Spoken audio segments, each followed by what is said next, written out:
एक दिन अचानक आसमान से एक बहुत बड़ा तरबूज गांव के बीच आ गिरा। जोरदार धमाके से जमीन हिल उठी और चारों तरफ धूल का बादल छा गया। गांव के लोग घबराकर अपने घरों से बाहर निकल आए। किसी ने कहा ये ऊपर वाले का कोई संकेत है, तो किसी ने इसे आसमानी आफत समझ लिया। थोड़ी देर बाद कुछ हिम्मती गांव वाले लाठियां लेकर उस अजीब चीज के पास पहुंचे। जब उन्होंने ध्यान से देखा तो सब हैरान रह गए। वो सचमुच एक बहुत विशाल तरबूज था। उसकी मीठी खुशबू हवा में फैल रही थी, लेकिन डर और उलझन में गांव वालों ने मिलकर उस बड़े तरबूज को पास की पहाड़ी से नीचे धकेल दिया। वो लुढ़कता हुआ सीधे घने जंगल में जा गिरा।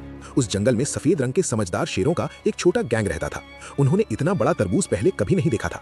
एक शेर ने धीरे से उसका छोटा सा टुकड़ा तोड़ा। अंदर से लाल लाल मीठा और रस भरा तरबूज दिखाई दिया। सभी शेर हैरानी से एक दूसरे को देखने लगे। कुछ दिनों बाद गांव में खाने की भारी कमी हो गई। खेतों की फसल खराब हो गई और लोगों के पास खाने को बहुत कम बचा। ये देखकर शेरों के गैंग का दिल पिघल गया। उन्होंने मिलकर उस बड़े तरबूज को एक लकड़ी की गाड़ी पर रखा और उसे धीरे धीरे गांव तक ले आए।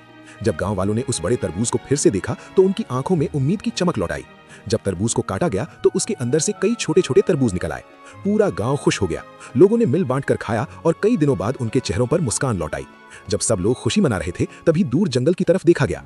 वो शेरों का गैंग था जो चुपचाप वापस जंगल की ओर जा रहा था, क्योंकि किसी ने लाइक सब्सक्राइब नहीं किया।